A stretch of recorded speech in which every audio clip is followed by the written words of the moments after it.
It was a cold, windy Wellington morning, and this homicide scene was about 300 metres long from the top of Brown Street, down Brown Street, round the corner in Adelaide Road and down to the corner of Girton Terrace. Quinn recalls this homicide well, as it coincided with another major clash in our nation's history, the 1981 Springbok Tour. An inspector came to see us and said, "You're going to have to clear the rest of Adelaide Road, get off here, because thousands of demonstrators are going to march to demonstrate against the tour outside Athletic Park, which is directly up Adelaide Road from the crime scene." And I simply said to him, "No, they will not be coming through the crime scene, and we will stand and protect our crime scene to the death." And the demonstration came around into Adelaide Road, about 150 metres away from where we were. And the marshals, very responsible folk they clearly were, because they understood, they'd heard on the radio that there'd been a homicide and that there's an investigation going on.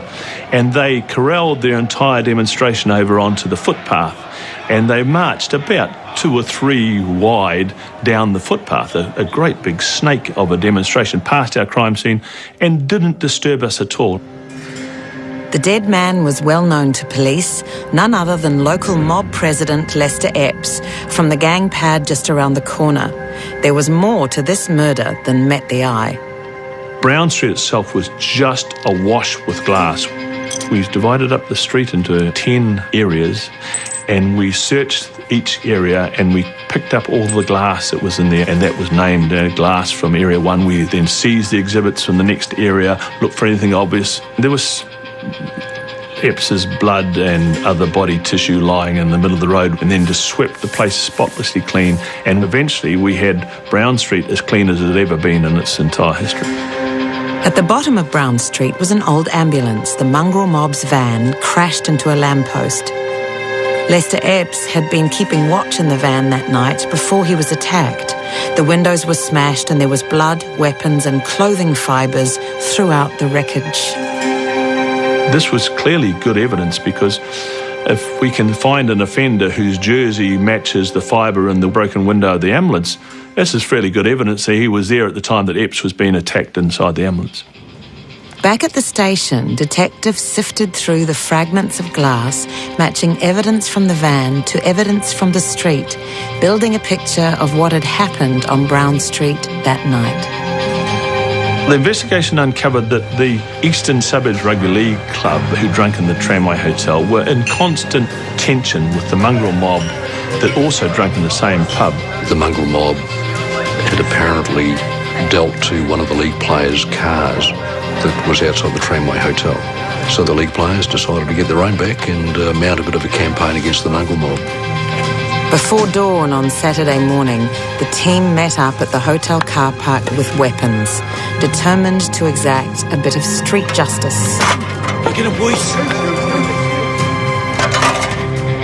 We think probably between 20 and 30 of them were on Epps in the van before he was aware that anyone was around.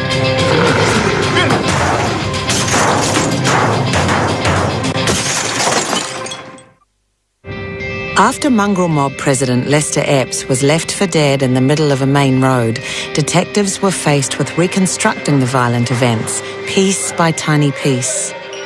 The 25-year-old had been asleep in the mob van when he was attacked.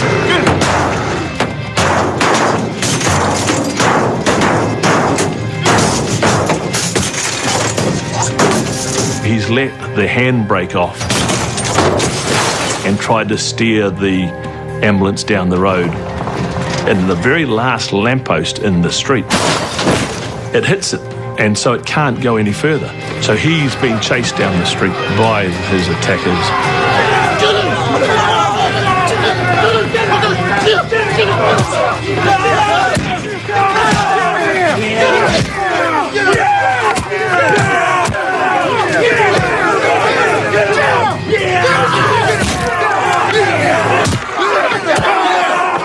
The attack on Epps in the intersection of Adelaide Road and Girton Terrace was horrendous. The injuries were incredible, and they were never survivable.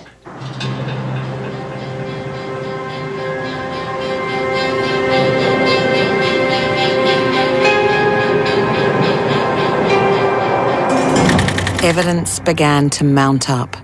The investigators who were looking for the suspects, they were going out there and seizing jerseys and jeans and shoes, coming back, and in the soles of the shoes were broken glass, and we were able to later on, with scientific assistance, say that broken glass came from that part of the roadway. That jersey had those fibres in the broken window and that van. Some of the weapons had been just implement handles and such like, and we found one that had a broken end on it, very sharp broken end, and then when we did a crime scene examination where they had gathered, I found another piece of wood that matched that implement handle from the Brown Street homicide scene. And then later on, a detective doing a crime search of a suspect's house came in with the third part of the same handle.